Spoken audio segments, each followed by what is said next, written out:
কেমন আছো বন্ধুরা তোমরা? আজকে তোমাদের দাদাভাই ডায়ালিসিস ছিল, ডায়ালিসিস করেছি। দেখো সেই সকালবেলা বেরিয়েছি, ভোর 4টেয় উঠেছি। দেখো সব কি অবস্থা ঘর দুয়ারের। এখন সব এগুলো গুছাবো, গুছিয়ে ঠুছিয়ে তারপরে রান্না হবে। রান্না না করলে খাওয়া জুটবে না। আজকে সারাদিনে ভাতও খাইনি, এই শাস্ত্রা দিয়ে কাট করে ভাত খাওয়া নেই। এই দেখো সকালবেলা রান্না করে থুয়ে গেছি। এই যে বাসনপত্র, শরীর এত খারাপ লাগছিলো, মানে কি বলবো। বাড়িতে এসে স্নান করে যেসব জামাকাপড় পরে গিয়েছি সেগুলো কোনো রকম কেচে ধুয়ে মেলে সঙ্গে সঙ্গে স্নান করে এসে টান হয়ে সানের পরে শুয়ে পড়েছি। সানে তো শুইনি, যেন না চিতায় শুয়ে আছে। যা গরম, মানে টিনের ঘর, জীবন বেরিয়ে গেছে।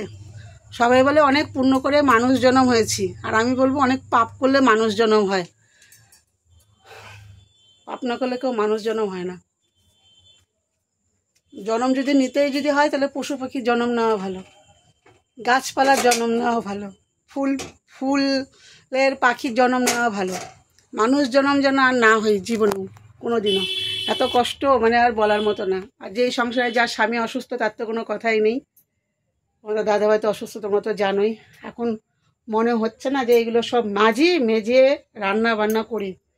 আর সকালবেলা উঠে না আর শরীর চলে না, গরমে রাতে ঘুম হয় না। তার মধ্যে তোমাদের দাদাভাইয়ের ঘুম হয় না। এই পা ব্যথা করছে, পা টেপো, এই পিঠে ব্যথা করছে, এই মাথা যন্ত্রণা করছে, কিছু না কিছু আছে। নিজেও ঘুমাতে পারে না, আমাকেও ঘুমাতে দেয় না। খুব অসুবিধা হয়ে যায়, ঠিক মতন ঘুমও হয় না।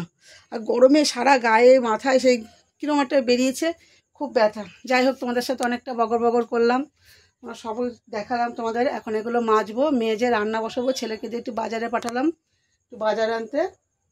একটু বাজার নিয়ে আসুক। বাজারও কিছু সবজি বাজার কিচ্ছু নেই, শুধু আলু পড়ে আছে। জানি না কি রান্না করব।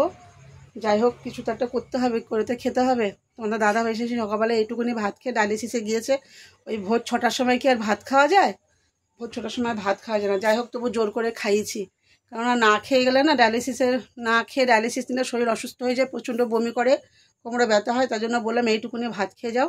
এইটুকু ভাত নিয়েছে, অর্ধেক খেয়েছে, অর্ধেক আবার বাড়িতে এনে ফেলেও দিলাম। আমার আর সারাদিনে কিছু খাওয়া হয়নি। সবই কপাল আমার, বুঝতে পারছো? সব কপাল। কেউ নেই আমার, আমার দুঃখ আমার কষ্ট বোঝার মতন কেউ নেই এই পৃথিবীতে।